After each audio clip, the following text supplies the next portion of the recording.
877-7622. Celebrate all things Nashville with us all day long. Let's celebrate! It's 615 Day on Nashville's independent radio, Lightning 100, powered by the source for the vintage instrument world, Groom Guitars.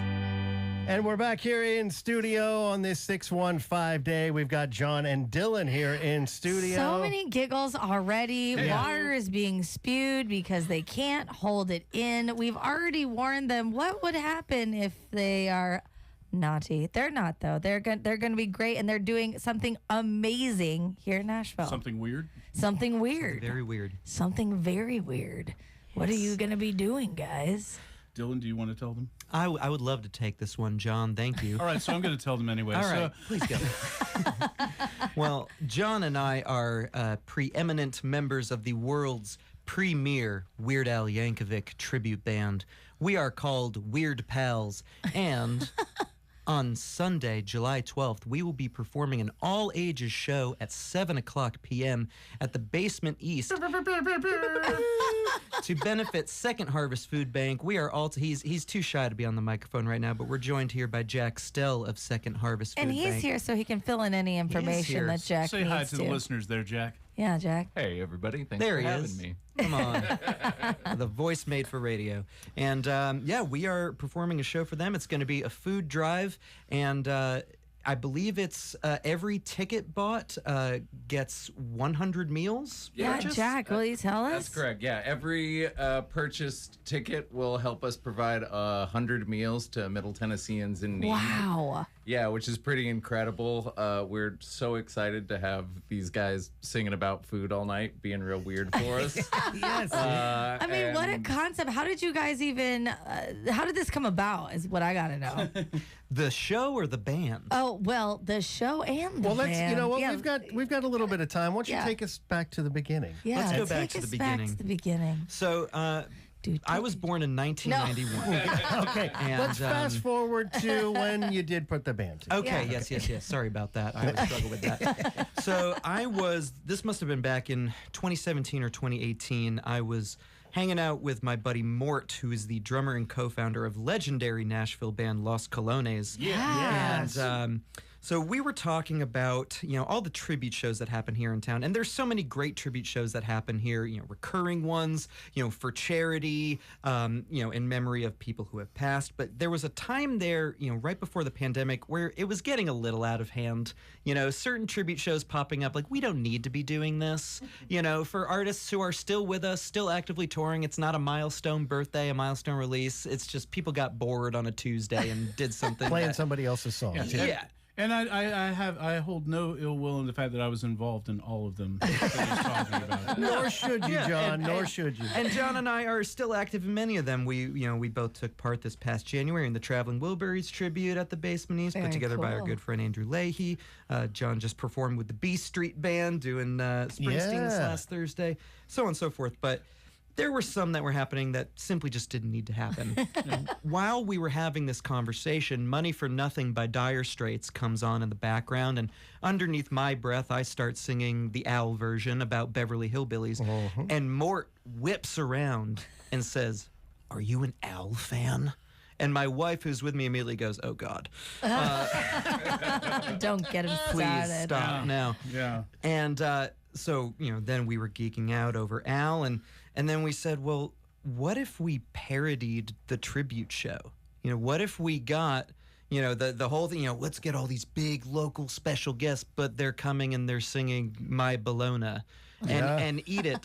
And so Like a surgeon. Yeah, exactly. So many yeah. so many That first year classics. we had our friend Nikki Bloom come and do that, which was a lot of fun. We had Yeah. Bush Walker come and do My Bologna. Yeah.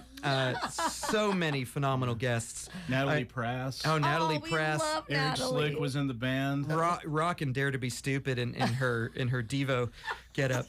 And, so anyway, we were talking about it for a couple years. Then the pandemic hit, and that kind of made us realize, like, wow, the world kind of can just stop when you don't expect it, and you really need to take advantage of the opportunities when you have them in front of you. So when everything started coming back, we were like, we got to do this. We've been talking about it for years. Who knows what the heck is going to happen? Like, let's just go and do it. And I would say approximately 15 minutes into the first rehearsal, we looked at each other and we said, we can't just do this once. Yeah. This is far too good. And with John, we initially got him involved because we knew he liked Al. We knew he's a phenomenal performer. And so we were going to bring him to do 2 songs. And then immediately it was like, well, he also knows all of these songs and can do all of the background vocals. And he's been full-time with us ever since. Also, I demanded to be paid more. So Well, this is true. He's notorious for that sort of behavior. I'm a real stickler for finance. And so yeah, we did it that first time, and we've just kept it going, and it's always so much fun. And generally, the best compliment that we receive, and we received this from multiple people independent of each other, Including my wife. including John's wife, including my wife. It's a family affair. it sounds like. People looking at us saying, "Oh my God, that was so much better than it had to be." or even more so, like it's so much better than I thought it was going to be. Yeah. It's a wonderful thing though, because what ends up happening is we kind of exceed the expectations almost immediately, and by the end of the show, even folks that were kind of like, standing there with their arms crossed, like their inner 13-year-old boy, like lets loose, and by the time we get to the end of the show, everybody's singing along. Yeah. It's kind of like this great nostalgic thing. Everybody at some point had a Weird Al tape or a Weird Al CD. Yeah, it's a shared Or experience. watch the right? world premiere of Eat It, on the TV. That was the time. Or saw UHF in theaters with his grandma. Yeah. Hey. I didn't see it in the theater, but I've owned the VHS, I've owned the DVD, Same. and I own it on the Because you're an streaming. intelligent man. It's one of the best films ever created. But there is a subsect of people. John and I have talked about this multiple times. I think that Weird Al is similar to the band Kiss, wherein there is a window between the ages of 4 and 14. Yeah. Where you kind of get in. For me, I didn't get in there with Kiss. I am never going to fully understand it, but people like John and many other friends of mine will say, no, you don't get it. Kiss is the best. You seriously don't. That's me. I don't get it. Yeah, and I accept that. I'll explain it to you later. Okay, thank you, John. You know what? We're on air right now. Let's go. But It's personal. But it's very much. It is very much the same with Al. My wife is one of those people. The first time we did it, and in addition, my wife gets very overstimulated very quickly. She only comes out to so many shows I play a year, which is fine. I don't want to put her in a situation she doesn't want to be into. Shout out. But she came. Hi, babe. She came out to the first show that we played, and right before I looked at her and I was like, if you leave 3 songs in, I will not be offended, because she's already out of her element. She doesn't. She said, I'll see what happens. She stayed to the end of the show. And she said, that's the most fun I've ever had watching you play music. And she's been to every PAL show since. Yeah. And so I think to a real degree, that's our superpower, is kind of roping in those people who could not care less Or at least about Weird Al. They thought They could thought not. they couldn't care less. Yeah. But at the end of the day, the music is so good and solid. Well, so many people forget how many songs that they do know. Yeah. Or that you halfway, like if you've never heard the Al version, you already halfway know it because you know the real version. Exactly. You know what I mean? So like when we kick into something like a Surgeon, like if you've never heard that song, you do know Madonna's That drum version. beat kicks so in. immediately and- it's like, oh, well, I can dance to this regardless. And then, mayhem ensues. And so it's a lot of fun. And we've done several Halloween blowout type shows with like costumes and all that type of stuff. I was going to say, it sounds like you could also like maybe morph it into a UHF kind of themed, or you've got Stanley Spadowski's Funhouse Well, and I was the about to whole say, nine, right? well, So- all of our shows are sponsored by Spatula City. oh, see, where do you go like to keep it when you local. need the best selection in spatulas? And what better way to say I love you than with one of our beautiful steel spatulas? Spatula City! Oh, boy. The highway. So much fun. All right. So, again, we've got John and Dylan here in studio. We're talking about a show that's happening Sunday, July 12th, out at the Basement East. As Dylan mentioned, it's an all-ages show. Doors at 6. Show starts at 7 o'clock. All to benefit Second Harvest Food Bank of Middle Tennessee. It is Weird Pals and special guests. So, John, are you guys comfortable Yeah, playing, can you play us playing a a tune song? for us? Sure. It's getting a little warm out there, as you can tell, as it's getting a little warm in the studio. So why not do a Christmas song? It's one of Dylan's favorites. Absolutely. Plug your ears, kids.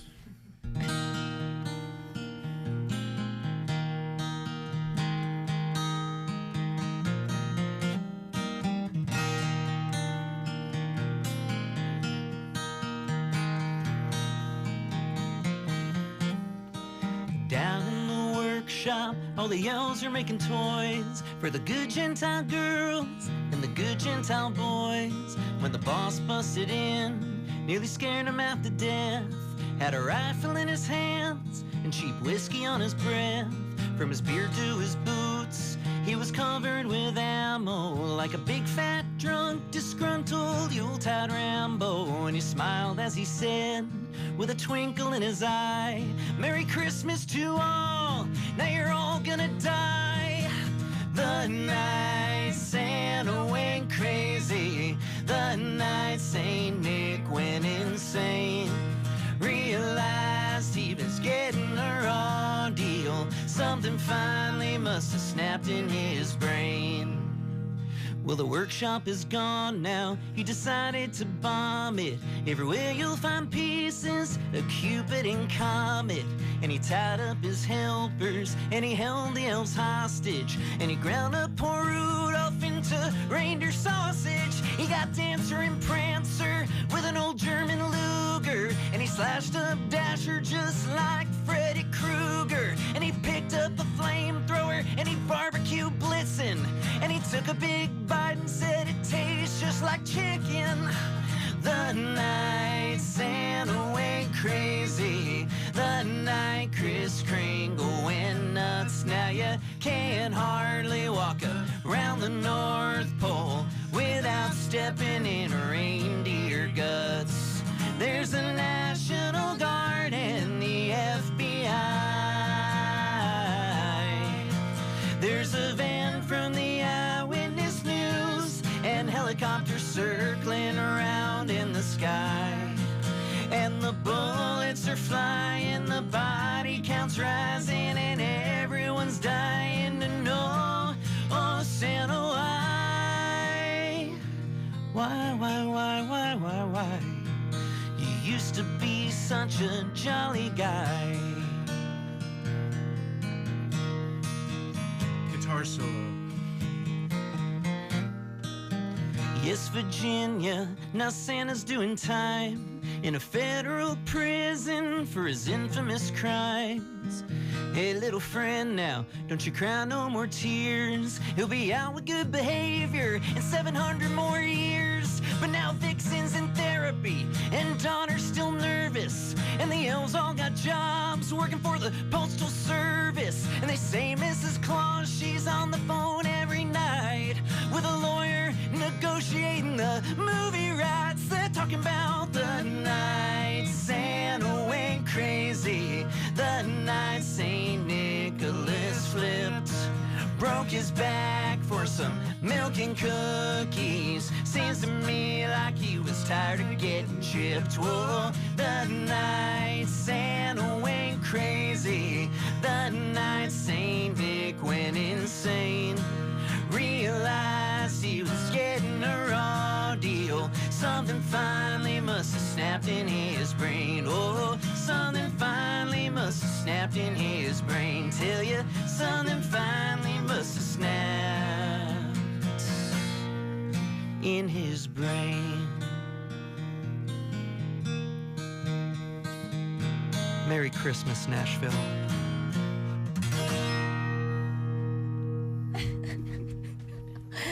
Lightning 100. We have the pals here. Was that cool, That or- was really, really cool. Was it weird? It was weird little pals, man. I'm a fan for life now. Loving it. Loving being here in the studio with you guys. There's so many of those lyrics. I'm like, oh, I forgot about that one. It's so good. I mean, you If know, it tastes like chicken. you can that part? say what you want about Weird Al Yankovic, but only a true poet could write, from his beard to his boots, he was covered with ammo like a big fat drunk disgruntled Yuletide Rambo. Yeah, that's Come on. beautiful. Joni Mitchell could never. Am I right? Would never. Would never. Well, we also have Jack in here with Good Harvest, and I'm so grateful for what you guys are doing. I can't believe one ticket can feed 100 people, or 100 meals at least. Yeah, 100 meals will be provided with every ticket purchased, and our sweet pals will be playing the food album in its entirety. I'm really excited to hear lasagna. Yeah, oh yeah. I love lasagna. We're just so thrilled to have the show happening and to have the boys with us. Dylan has come by the warehouse and volunteered with us, helping pack boxes, and we just love them so much and this community, and we're so excited for the show. Jack, you should tell them exactly how this show came to be, because it's Yes. honestly fate. Yeah. Okay. Well, so this is a show I'm the manager of community partnerships over at Second Harvest, and this is a show that popped in my brain kind of the first day I started of it would be incredible for a band to cover the first tape cassette I ever owned, the Food album. Yes. And I was at a local favorite East Nashville bar, Vinyl Tap, which we love so much, where Dylan works. And I was actually talking to Todd, the owner, and I was like, Todd, I've got this crazy idea for a show. I had no idea that Weird Pals existed. And he was like, oh, you know, Dylan, who works here, has a Weird Al cover band. And you were like, wait, what? And the rest is history. It just took that for Dylan and I to connect. Was your reaction? Oh, of course I did. That's why I brought it up. More or less. Only there was a band that would be willing to do this. Yeah, Todd said, wink, "Do you wink, have wink." any idea who works for me? Yeah, it just an incredible kismet Now situation. we just have to find a writer to write the rom-com for this whole actual, like the bio. Dylan of and I it. are already working on Okay. it. Screenplay's half through. That's what I'm here to announce, actually. I'm very I'm happy to be part. Jay and I will be part of it somehow. You know, there's always a radio station in the good, funny films. But you were talking earlier when we were off air about every dollar going for 4 meals. So how can those who maybe are still there, who want to contribute, or who can't make it, how can they contribute to Great? Yeah, Second absolutely. Harvest? So we are always happy for any sort of donations. We have Kroger barrels, which are barrels where you can donate food in the lobby of almost every Kroger in Middle Tennessee. So grab an extra box of mac and cheese and throw it in that barrel on your way out of the store. But you can also go to secondharvestmidtn.org, and we have volunteer shifts 5 days a week. We have volunteer shifts as young as kids, kids as young as 6 years old can come volunteer with us. That's a beautiful thing. I feel like just getting their hands in there and just sharing that there are families that don't as easily can't go to the fridge and grab whatever. Literally 460,000 Middle Tennesseans were facing food insecurity last year. So the need is greater than ever. And we're just like really happy to have an opportunity on a Sunday night to share in joy and weird and fun. Yes. Again, with an all ages show, because pretty much everybody 30 to 50 grew up listening to Al, and most of those people have kids at this point, and it's a good time to introduce your children to the classics. Absolutely. Yeah, I believe well the said. correct term is indoctrination. That's right. Yeah. It would also be worth stating, and correct me if I'm wrong, but there's also going to be a tub for donations of food at the show, along with what you're paying for the ticket price. 100%. Yeah, we'll have donation boxes at the show, so anybody can bring any non-perishable food item. So canned foods, mac and cheese, cereal. I like to tell people it's summertime. A lot of kids aren't getting their school food and are looking for something fun. Get a box of Cinnamon Toast Crunch. These kids deserve some really fun, cute cereal. So, yeah. I also want to mention people forget about gluten-free options, and there's still vegetarians and all that. Absolutely, yeah. And so, like nut butters, like almond butter, cashew butter. Those are high in protein, shelf stable, calorically dense. But we also love any sort of, gluten-free options or low sugar options for our diabetic neighbors. We love people who are thinking about the details and every kind of person who might be facing food insecurity in our neighborhood. Yeah, and one thing too that and please correct me if I'm wrong on this, Jack. With the work that we've done with Second Harvest over the years, like on Giving Food Day and such, they talk about what you're saying. You can buy those non-perishables, maybe donate them at Kroger, bring them to the show. But if you have that money to donate, the fact that you have so many partners with Second Harvest Food Bank, you can make that money go so far. The fact that $1 can equal four meals. I mean, you guys, what was it? It was over 50 million pounds of food about just last year? 51 million pounds of food distributed last year alone. And we work with about 430 organizations across the area to get the food directly to the people. So it really is like, if you're donating to Second Harvest, your chances are you're donating back to your own neighborhood. Any sort of community organization, church, school, food pantry, anywhere that's getting folks food, there's a good chance we're helping them get that food. Yeah. And it's important to remember that a lot of the benefits that we had are no longer accessible. So this is kind of their benefit, the way they are getting food now. So just don't forget that that's not as easy, well, not easy, but as accessible as it used to be. Yeah, the world is very hard, and it seems to be getting harder, and we're so excited that we can ask you to come be weird with us for a night on a Sunday, bring your kids out, buy some tickets, bring some cereal, and come listen to these sweet gentlemen rock so hard. He rocks so Well said. hard. Yes. Well said, sir. TheBasementNashville.com is where you can find the link. Again, the show is happening at the Basement East, Sunday, July 12th. Doors open at 6. Show starts at 7 o'clock. All to benefit Second Harvest Food Bank of Middle Tennessee. It's a Food for All benefit concert with Weird Pals and special guests. Now, who will the special guests be? Well, you need to get your ticket and be at the show If we in told order you to everything find now, we'd have to kill you. Exactly. And we don't want that Santa's for anyone. on the job. Not on a day like this where it's absolutely beautiful. And again, we are celebrating all things local on this 615 day. That's right. Jack, John, Dylan, thank you so much for being here this morning. Thank you guys. Thank you Really for having us. appreciate you. Thanks for supporting Absolute- Second Harvest. Certainly. Yes. And And Weird Pals. Can't wait. that's right. Grab those tickets now for the show on July the 12th out at the Basement East. With that, we'll wrap up this edition of Lightning in the Morning. I will be with you until noon, filling in for Stephanie until Lieutenant Dan takes over here in studio. One last time out. We'll come back with some butterfly voucher here on Lightning in the Morning. Thanks again for joining us on 6-1.